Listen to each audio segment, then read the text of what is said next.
पुरी जिला सदर ब्लॉक अंतर्गत पिलपिला गाँव पिता छैल प्रधान एवं माता सुंदरमणि प्रधान ज्येष्ठ पुत्र और राज्य समाजसेवा सम्मान में सम्मानित विशिष्ट समाजसेवी और शिक्षक समीर कुमार प्रधान बड़ भाई गुड्डू प्रधान वियोग में एक श्रद्धांजलि स्मृति सभा पिलपिला ग्राम में अनुष्ठित हो जाती। शिक्षक पवित्र मोहन दास अध्यक्षता करथिले।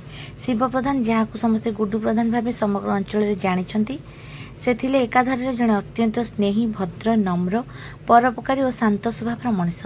से पिलपिला ग्राम कमिटर आजीवन सभापति थिले।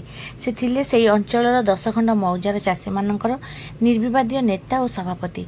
से मध्य पारंपरिक जातीयाण 3 देशर सभापति थिले। केउंठी समस्या सृष्टि हेले सेठारे तांकर उपस्थिति को समस्ते लोड़ुथिले। न्याय प्रदान में निरपेक्षता उपस्थित बुद्धि और वैचारिक शुद्धता जो से अंचल से सर्वमान्य मुरबी रूपे जनता द्वारा गृहीत होते। विशाल बापू और विराट हृदयर मनीष थे गुड्डू प्रधान। हृदघात जो से 68 वर्ष बयस अबेला चलीगले। शुक्रवार विश्व परिवेश दिवस पालन अवसर में थिला तांकर एकादश।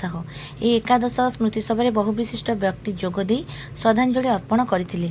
अन्य मध्य अध्यापक नवकिशोर परिडा, भागवत प्रचारक प्रशांत कुमार त्रिपाठी, संस्कृति संगठक अजय कुमार स्वाई, शिक्षक ब्रह्मचारी पल्लाई, पूर्वतन सरपंच सूर्यनारायण मिश्र, पंडित भगवान पंडा, ब्रजबंधु प्रधान, सरोज कुमार स्वाई प्रमुख योगदान करी अमर आत्मा प्रति गभीर श्रद्धांजलि अर्पण करथिले एवं शोक संतप्त परिवार और परिजन को समवेदना जणाइथिले। स्वर्गत गुड्डू प्रधान कनिष्ठ भ्राता आदर्श शिक्षक समीर कुमार प्रधान समस्त को धन्यवाद ज्ञापन करथिले।